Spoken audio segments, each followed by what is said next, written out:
My family laughed after my brother intentionally crushed my $4.9 million car. So I called in his $3.5 million debt and foreclosed on my parents' house. The sound of a leased Aston Martin Vantage slamming into the custom carbon fiber front end of a $4.9 million Koenigsegg Jesko is a sickening, unforgettable noise. It's a highly expensive crunch of shattering aerodynamic splitters, snapping aluminum brackets, and exploding LED housings. It happened at exactly 10:15 p.m. on a Sunday night.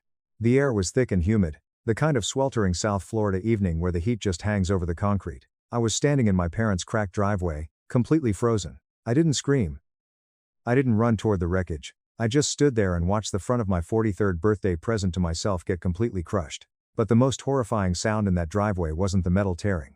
It was the sound coming from the front porch.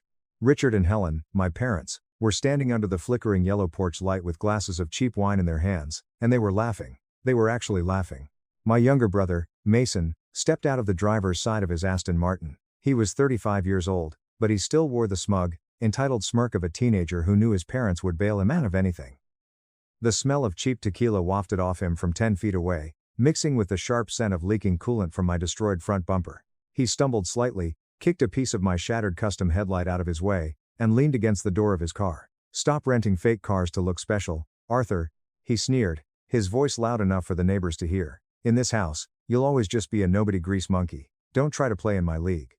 I looked at him. I looked at the damage. The entire front clamshell of the Koenigsegg, an engineered masterpiece of aerodynamic perfection, was cracked straight down the middle.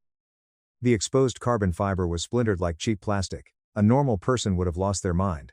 A normal person would have tackled him to the ground, screamed for the police, or thrown a complete fit right there on the grass. But I am an aerospace structural engineer. I don't panic when things break. I analyze the yield strength of the materials. I calculate the point of failure, and I determine how to dismantle the compromised structure safely. Right now, I was looking at the compromised structure of my entire family, and I realized it was time to tear it down completely. On the porch, my mother took a sip of her wine and waved her free hand dismissively in the air. "Oh, don't be so dramatic, Arthur," she called out, giggling slightly. "Just tell the rental company it had a mechanical failure. They have insurance for these things. Don't ruin your brother's weekend just because you wanted to show off." I didn't say a word to her. I didn't look at my father, who was shaking his head with a wide grin, clearly amused by Mason's little stunt. Instead, I slowly lifted my left arm. I tapped the screen of my Apple Watch. The Koenigsegg isn't just a fast car. It's a rolling supercomputer. The vehicle is equipped with a 360-degree 4K resolution security camera system integrated directly into the chassis. It has omnidirectional microphones that can pick up a whisper from 20 feet away. And the best part is every single frame of video and every single decibel of audio is instantly uploaded to a secure satellite cloud server the moment the collision sensors are triggered. I watched the tiny confirmation icon pop up on my wrist. The upload was complete. The footage was safe. The audio of their laughter, the sound of the crash, and Mason's alcohol-slurred confession of intentional damage were all preserved perfectly in the digital vault. I looked back at Mason. His chest was puffed out. He was waiting for me to react, waiting for me to play the role I had always played in this family. The punching bag, the invisible older brother who absorbed the damage so the golden child could shine. But things were different tonight. I wasn't the poor mechanic they thought I was, and this wasn't a rental car. I just smiled at him, a calm, cold smile that made the smirk falter on his face for just a fraction of a second. I reached into my pocket, pulled out the sleek, heavy key fob, and hit the lock button. The Koenigsegg surviving lights flashed once.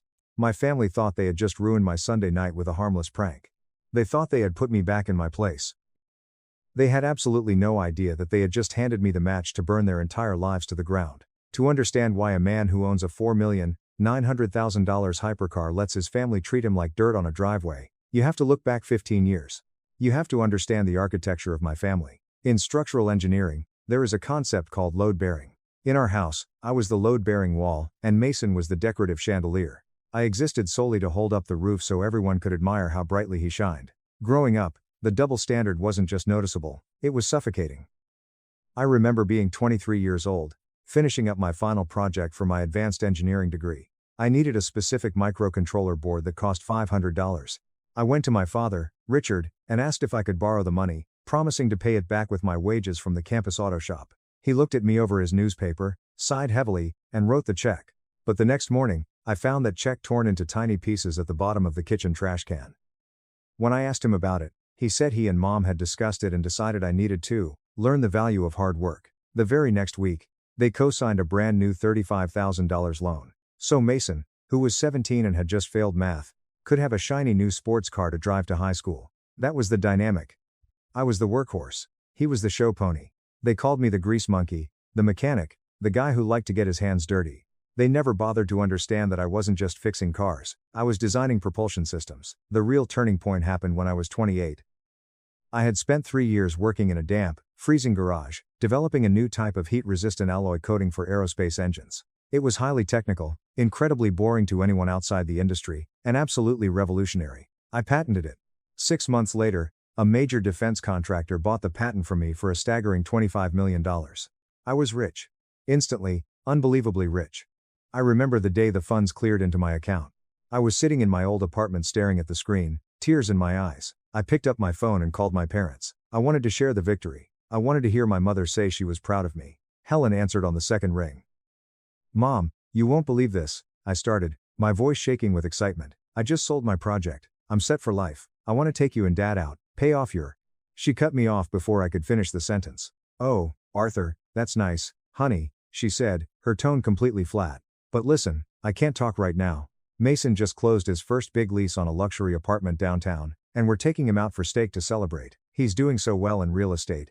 You really should ask him for some career advice sometime instead of always playing with your tools. Anyway, got to go." Click. She hung up. I sat there in the silence of my apartment, holding a phone that had just connected me to the reality of my existence. It didn't matter if I made $25 or $25 million. To them, I would never be enough. If I told them about the money, they wouldn't respect me. They would just see me as an ATM for Mason's endless lifestyle upgrades. So, I made a choice. I decided to give them exactly the son they wanted to see. I set up a complex web of blind trusts and shell companies with the help of a brilliant wealth management attorney named Vance. I invested the $25 million. It grew to $60 million, then $120 million, then more. I bought a massive, ultra-secure $14 million estate on the shores of Biscayne Bay, completely hidden from public records. But whenever I went to family gatherings, I drove my beat-up, rust-bucket Chevy Silverado. I wore faded flannel shirts and boots with scuff marks. I let them complain about my lack of ambition. I sat quietly at the dinner table while Mason bragged about his real estate commissions and his expensive watches. I played the part of the struggling blue-collar worker perfectly. I let them live in their delusion of superiority because it was easier than fighting a battle I could never win. I was comfortable in the shadows. I liked my quiet life. But the problem with living in the dark for 15 years is that eventually, you want to see what happens when you turn on the lights. And tonight, for my 43rd birthday, I decided to turn on the brightest light I owned. Update 1. The disaster in the driveway didn't just happen out of nowhere. It was the boiling point of a pot that had been simmering for 3 agonizing hours. Let me take you back to 7 p.m. that evening. It was my birthday. For the first time in over a decade, I decided I was tired of playing the struggling mechanic. I didn't want to wear the faded flannel. I put on a custom-tailored Brioni suit, a subtle but incredibly expensive Audemars Piguet watch, and I walked down to my subterranean garage. I bypassed the old Chevy Silverado and walked straight over to the Koenigsegg. It was a masterpiece in matte silver and exposed carbon fiber. I bought it as a reminder to myself that I had built my own empire from the ground up. I drove the 40 minutes from Biscayne Bay to my parents' modest suburban neighborhood. When I pulled that roaring, low-slung hypercar into their cracked concrete driveway, the entire street seemed to vibrate. I parked, turned off the engine, and stepped out. Richard, Helen, and Mason were already on the front porch. The look on their faces was something I will treasure forever. It was a mixture of absolute shock, deep confusion, and a sudden, sharp flash of pure, unadulterated jealousy. For about 10 seconds, nobody said a word. They just stared at the car, then at my suit, then back at the car. But the human brain is a funny thing. When it encounters information that completely shatters its worldview, it immediately tries to distort that information to make it fit the old narrative. Mason recovered first. He let out a loud, obnoxious bark of laughter. "Wow, Arthur," he shouted, walking down the steps with a beer in his hand. "What rental company let you walk off the lot with this? You must have maxed out every credit card you own just to get it for the weekend." My father nodded immediately, looking relieved that there was a logical explanation. "Honestly, son," Richard grunted, crossing his arms, "it's a bit irresponsible, don't you think? Spending your hard-earned shop money on a prop for one night. You need to start thinking about retirement, not pretending to be a billionaire." I didn't correct them. I just offered a tight smile and walked into the house. The atmosphere inside was instantly toxic. The Koenigsegg sitting in the driveway was like a massive silver elephant in the room that was crushing Mason's fragile ego. He couldn't stop looking out the front window at it. Dinner was a masterclass in passive aggression, My mother served dry roast beef and immediately centered the conversation on Mason. "Oh, Mason just got a new listing in the financial district." She beamed, passing the potatoes. "It's a $2.5 million property. He's dealing with very high-end clients now." Mason leaned back in his chair, swirling his wine glass. "Yeah, it's a tough market, but when you operate at my level, people expect a certain standard." He looked at me, a condescending smirk on his face. "That's why I leased the Aston Martin. It shows success. You can't pull up to a multi-million-dollar deal in a rusty pickup truck. Although, I guess if you're just changing oil all day, the truck is fine. How much did that suit cost you anyway? Did you get it at a thrift store discount?" I took a slow bite of my food. "It's tailored, Mason," I said calmly. He scoffed. "Right. Listen, man. If you're struggling, just say so. You don't have to put on this fake show for us. We know who you are. We accept you even if you're not exactly a high roller." The sheer audacity of his words was staggering. He was sitting there drowning in debt, lecturing a man who could buy his entire brokerage firm with pocket change. My father chimed in, pointing his fork at me. "Your brother is right, Arthur. Stop trying to compete with him. You have different paths in life. Accept your lane." The rest of the dinner was agonizing. Mason drank steadily, his voice getting louder, his insults getting more pointed. He was deeply insecure, and the presence of that car outside was eating him alive. He needed to prove to himself and to our parents that he was the superior son. He needed to drag me back down into the mud so he could stand on my shoulders. By the time I stood up to leave at 10 p.m., the air was thick with resentment. Mason followed me out the door, swaying slightly, his eyes locked on the Koenigsegg. He was a pressure cooker of envy, and the valve was about to blow. The porch light flickered slightly as we walked out of the house. The humidity felt heavier now, suffocating. I just wanted to get into my car, drive back to my sanctuary, and forget this family existed for another 6 months. I unlocked the Koenigsegg, the headlights flashing to life, illuminating the cracked pavement of the driveway. Mason walked past me, dragging his hand along the side of his Aston Martin. It was a nice car, sure, but sitting next to the Jesco, it looked like a child's toy, and Mason knew it. "Hey, grease monkey," he called out, his words slurring together. "Let's see what that rental can actually do. Fire it up. Let's race down the avenue. I want to see if you even know how to handle a real engine." I stopped with my hand on the carbon fiber door handle. I looked over the roof of the car at him. "Mason, you're drunk. Go inside. You can barely stand, let alone drive." His face flushed dark red, the smirk vanished, replaced by a flash of ugly, unhinged anger. His ego had been bruised all night, and being told what to do by his failure of an older brother was the absolute limit. "Don't tell me what to do, you loser," he shouted, pointing a finger at me. "You think because you rented a fancy car for the night, you can talk down to me? I own my life. You're faking yours." Richard and Helen stepped out onto the porch, drawn by the yelling. "Mason, calm down," my father said, though his voice lacked any real authority. "Arthur, just leave. You're upsetting your brother."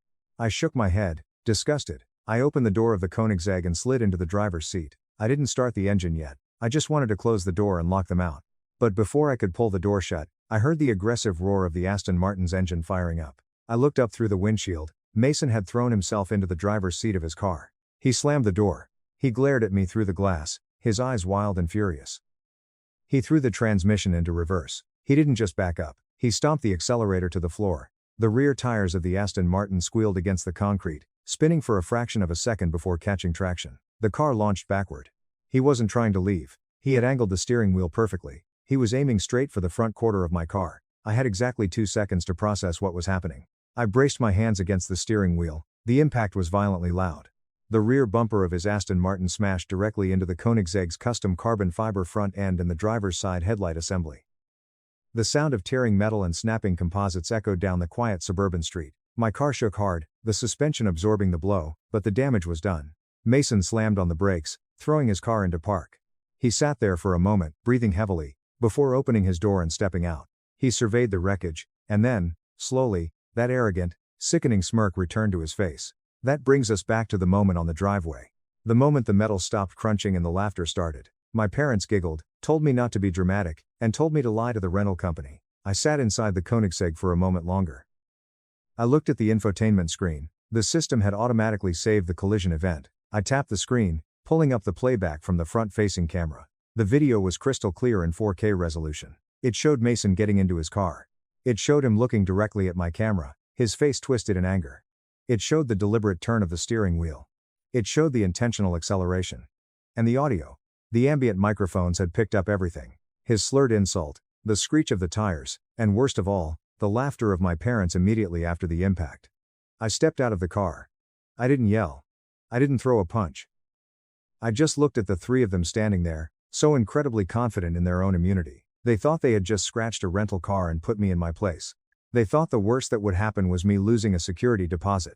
I checked my watch to confirm the cloud upload. The files were locked. The evidence was irrefutable. I looked at Mason, smiled coldly, and locked the doors. Engineers don't cry over broken machines. We find the root cause of the failure, and we eliminate it permanently. The drive back to Biscayne Bay was the quietest 40 minutes of my life. I drove the speed limit. I didn't turn on the radio. I just listened to the subtle whistling sound of the wind rushing over the jagged, broken carbon fiber on the front of my car. It was the sound of a fractured family finally breaking apart completely. I pulled up to my estate. The massive wrought iron gates swung open silently, recognizing the transponder and the Koenigsegg.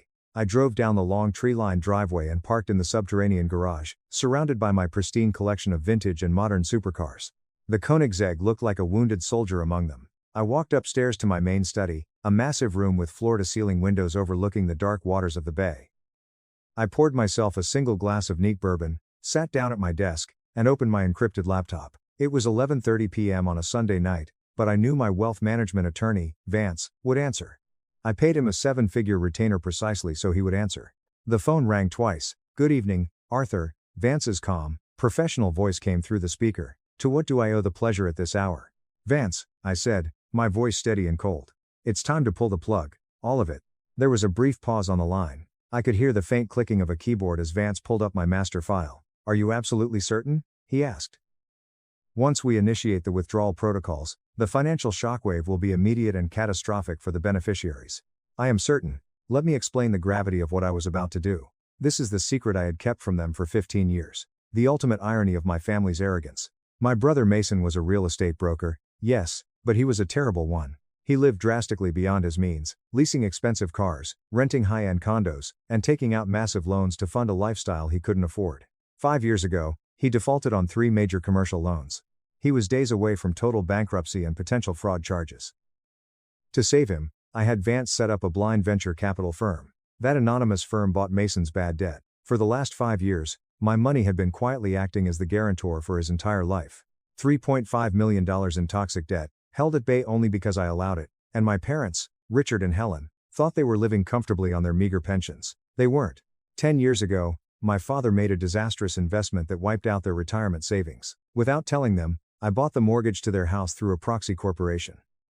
Furthermore, my anonymous trust paid $195,000 a year to cover their property taxes, their premium health insurance, and their sudden, unexplained credit card bailouts. I was the invisible safety net keeping the entire family from hitting the concrete. I paid for the ground they walked on, and they used that ground to look down on me. Not anymore. Initiate the debt call on Mason's portfolio. I instructed Vance. I want the $3.5 million called in. Standard 14-day notice. Also, contact the Aston Martin dealership. He just committed intentional vehicular vandalism in their leased asset. They'll want to know. Understood, Vance replied, his tone all business. And the elder trust. Cancel the health insurance premiums, stop the autopay on the property taxes, and draft an eviction notice for the house. They are officially in default on their mortgage. It was done with a few clicks on a keyboard. The illusion of their superiority was erased. The money tap was shut off. They had spent 15 years treating me like a stray dog, completely unaware that they were living inside the house I built, eating the food I bought, driving the cars I guaranteed. I took a sip of the bourbon. The burning sensation in my chest felt like the beginning of a cleansing fire. I closed the laptop. My parents had told me to accept my place in life. Mason had told me I would always be a loser.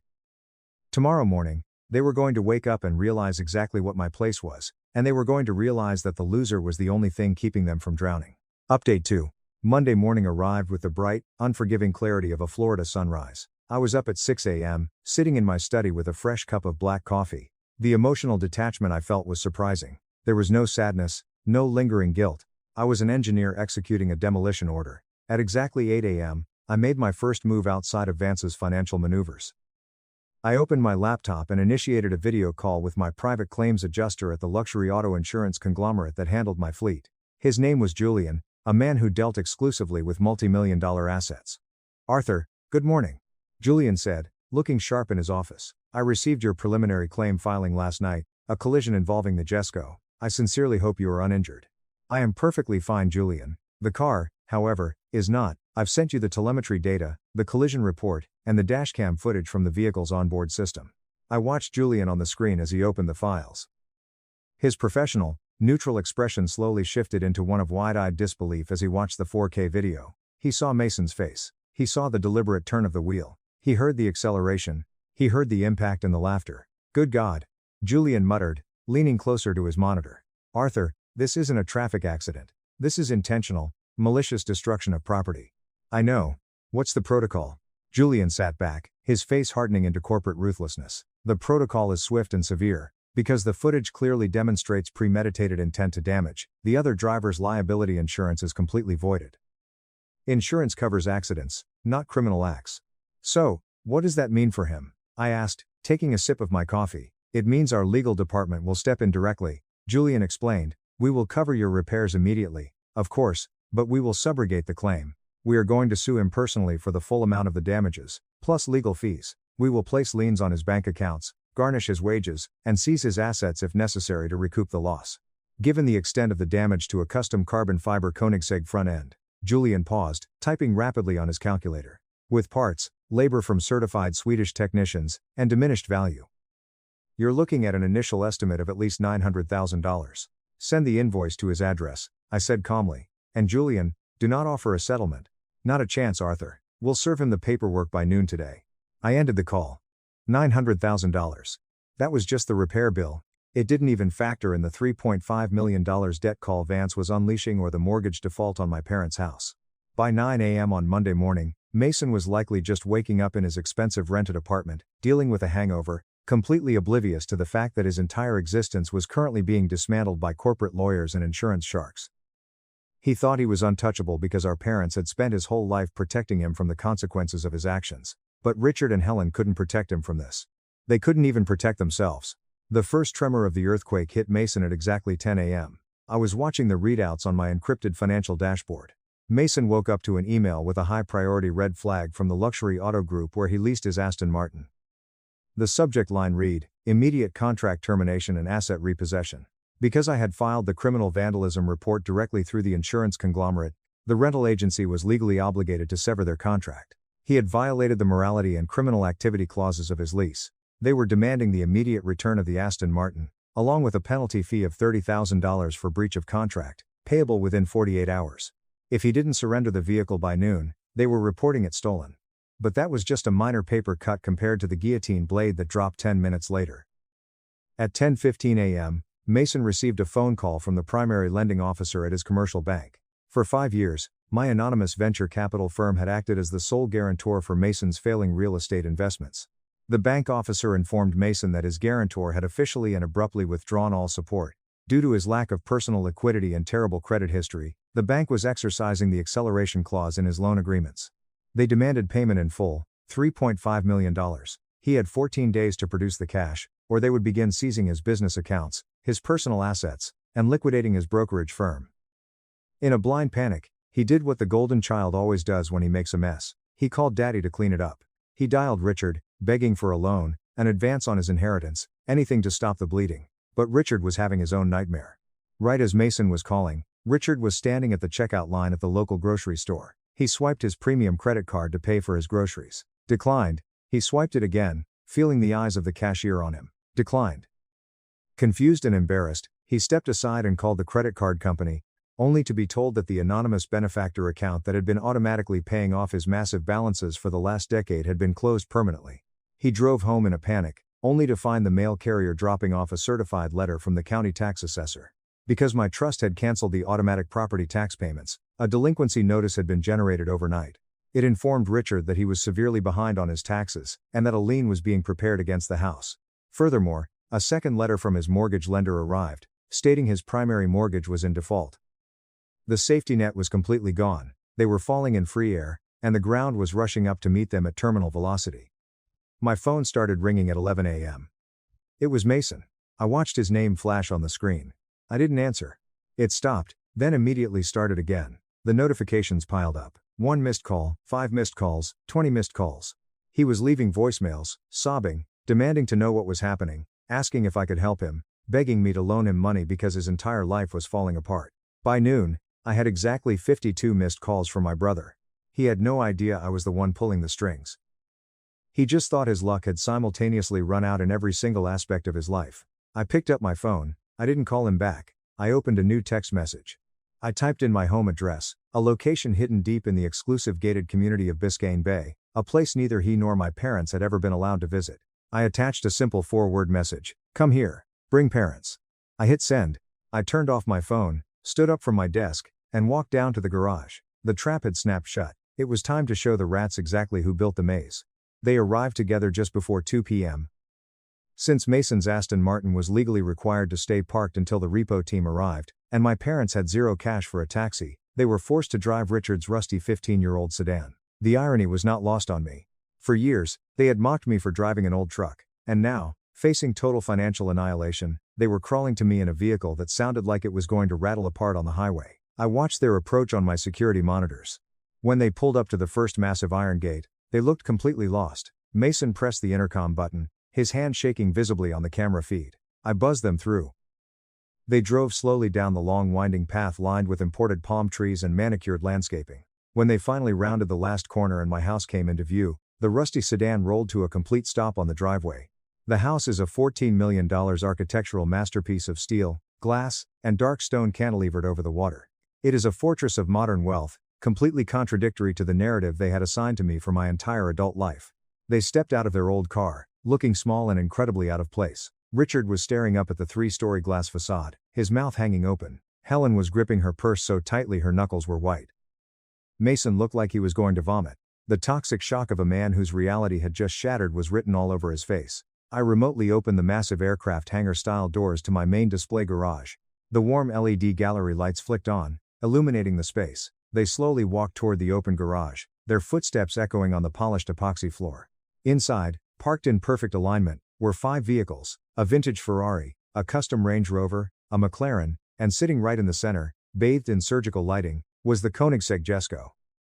A team of 3 certified mechanics in pristine uniforms were already meticulously dismantling the shattered carbon fiber front end, assessing the $900,000 in damage. Helen stopped walking.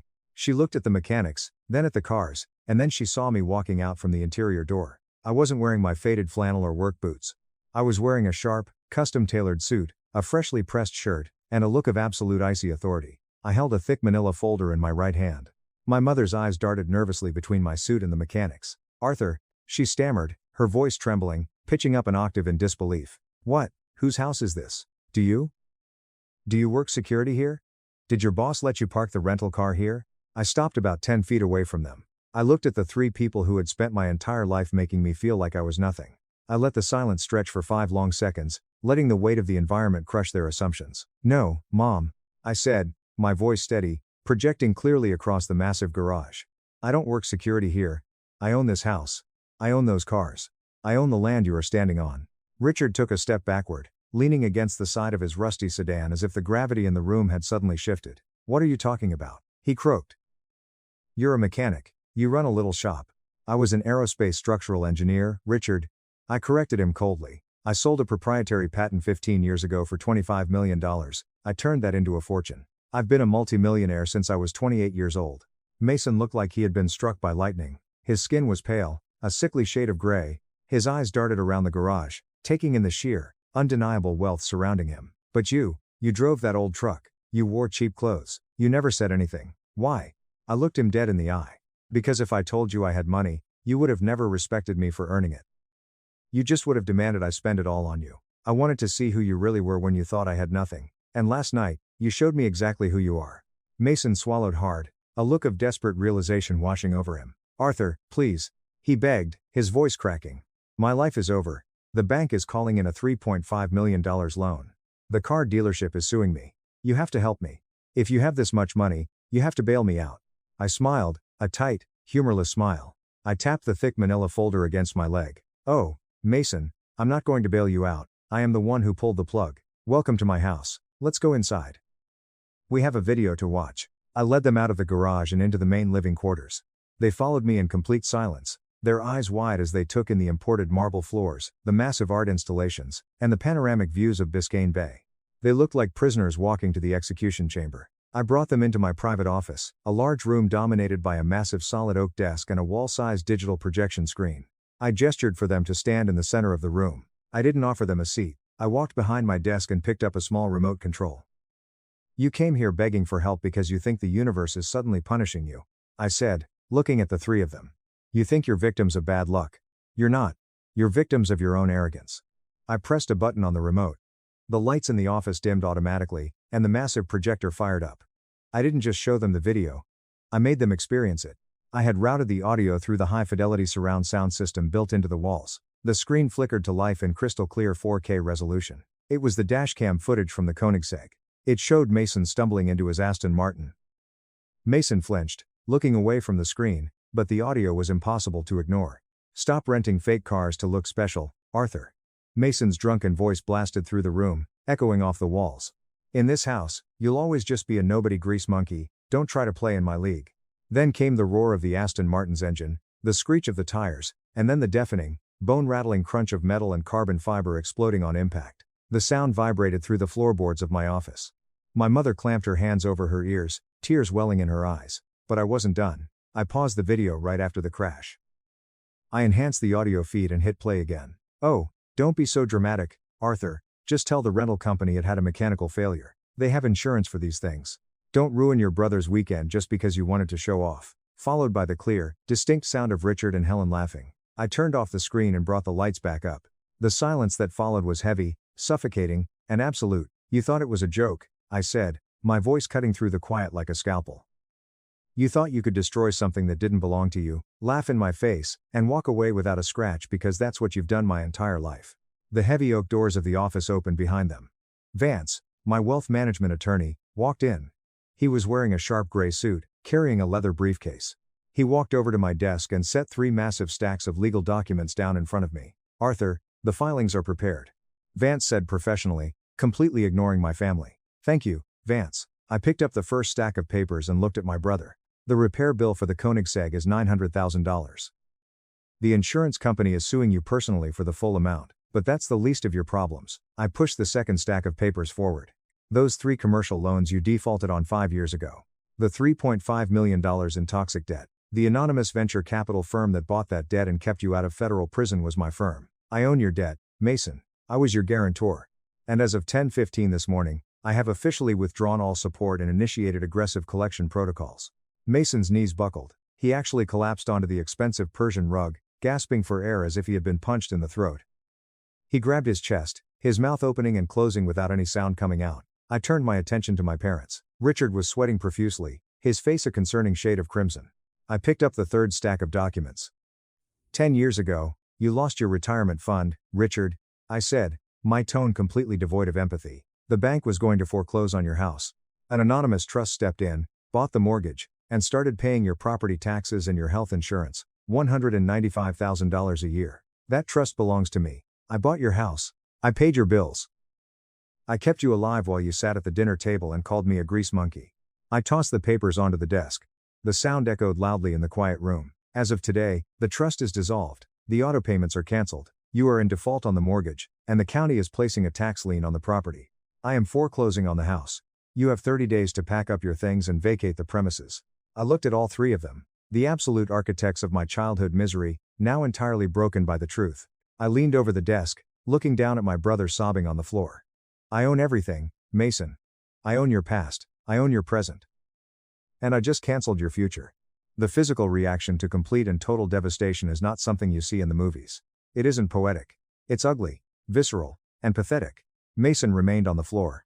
He rolled onto his side and began to dry heave, his body violently rejecting the reality of his situation. The alcohol from the night before, mixed with the sheer terror of facing over $4.4 million in immediate debt and a massive lawsuit, broke his nervous system. He lay there on my expensive rug, shivering, weeping openly. Richard was holding on to the back of a leather chair for dear life. His chest was heaving. He stared at the foreclosure documents on my desk, his lips moving as he silently read the eviction notice over and over again. Helen, however, went straight to the only weapon she had ever known how to use: emotional manipulation. She rushed forward, ignoring Mason on the floor, and slammed her hands down on my desk. Tears streamed down her face, ruining her makeup. "Arthur, you can't do this," she screamed, her voice shrill and desperate. "We are your family. We are your blood. Mason is your brother. He made a mistake. He was drunk. You have all this money. Why are you doing this to us? You can't put your own parents on the street. I didn't flinch. I stared right into her eyes, feeling absolutely nothing. You didn't act like my blood last night, Mom, I said, my voice dangerously quiet. When Mason used his car as a weapon to destroy my property, you didn't stop him. You laughed. You told me not to ruin his weekend. You protected him just like you've protected him from every single consequence his entire life. She shook her head wildly. We didn't know. We thought it was a rental. We thought you were just putting on a show. It shouldn't matter if it was a rental, a spaceship, or a rusty bicycle. I fired back, my voice finally rising just a fraction, echoing with 15 years of repressed anger. You watched him commit a crime, and you laughed at me. You've spent my whole life making sure I knew I was beneath him. I was the dirt you walked on so he could keep his shoes clean. I pointed down at Mason, who was curled in a fetal position. Look at your golden boy now. He's 35 years old, bankrupt, facing criminal charges, and crying on the floor because he finally has to pay the bill for his own arrogance. I didn't destroy you. I didn't destroy him. All I did was hold up a mirror and remove the safety net. You dug this massive black hole yourselves. I'm just pushing you into it. Richard finally found his voice. It was weak, raspy, and completely defeated. Arthur, please, son. We have nowhere to go. The pensions won't cover a new apartment. We'll be homeless. Please, we're sorry. I looked at my father. The man who had torn up my check for school supplies. The man who told me to stay in my lane. You should have thought about your retirement before you stood on my porch and told me to accept my place as a nobody. I replied coldly. I am accepting my place, Richard. My place is right here in my $14 million house, watching you leave. I pressed a button under my desk. Two of my private security contractors, massive men in tailored black suits, entered the office immediately. Escort them out, I instructed the guards. Don't let them touch anything. And make sure they drive that piece of junk off my property immediately. If they resist, call the local sheriff and have them arrested for trespassing. Helen let out a wailing cry, reaching across the desk for me, but one of the guards stepped in firmly, grabbing her by the arm and guiding her away. The other guard hauled Mason off the floor by his collar, dragging him to his feet. Mason couldn't even look at me, his head hung low, his entire body limp. Richard didn't fight. He let go of the chair, his hands shaking violently. He looked at me one last time, his eyes filled with a mixture of terror and an incredibly late, entirely useless sense of regret. He slowly bowed his head, accepting his absolute defeat, and turned around, walking slowly out the door behind his ruined wife and his destroyed golden child. I stood in the silence of my office, listening to the heavy oak doors click shut. The castle of sand had finally collapsed, and the tide had washed it all away. Time has a funny way of solidifying the truth. When the dust settles from a massive explosion, you finally get to see what the new landscape looks like. 3 months have passed since the day I kicked my family out of my estate. 90 days of absolute, uninterrupted silence from my end, and a chaotic, desperate downward spiral on theirs. Vance kept me updated on the legal and financial fallout, providing me with clinical, objective reports of their destruction. Mason's world evaporated exactly as the math dictated it would. The Aston Martin dealership didn't just repossess his car. They filed a civil suit for breach of contract, which he lost by default because he couldn't afford a lawyer to defend him. My insurance conglomerate was relentless. The $900,000 lawsuit for the Koenigsegg damage hit his desk. On the same week, my venture capital firm finalized the call on his $3.5 million debt. Facing over $4.4 million in immediate liabilities and potential criminal mischief charges, Mason had no choice but to declare Chapter 7 bankruptcy. His real estate broker's license was suspended pending an investigation into his financial conduct. His luxury apartment evicted him. The last report I received from Vance stated that the golden child, the man who leased sports cars to look special, was now living in a cheap motel and working part-time as a cashier at a second-hand thrift store in the valley, ringing up used clothes just to afford his weekly groceries. My parents didn't fare any better. I didn't bend on the foreclosure. 30 days after our meeting, the sheriff arrived at their house and supervised the eviction. The property was seized to cover the tax liens and the defaulted mortgage. With their meager pensions and terrible credit scores, they couldn't secure a lease for a standard apartment. They ended up moving into a tiny, run-down one-bedroom rental on the outskirts of the city. To make ends meet and pay for their basic utilities, Richard, a man who had been retired for a decade, had to take a job bagging groceries at a local supermarket. Helen took up work answering phones for a local taxi dispatch. The invisible safety net was gone, and gravity had finally taken its toll.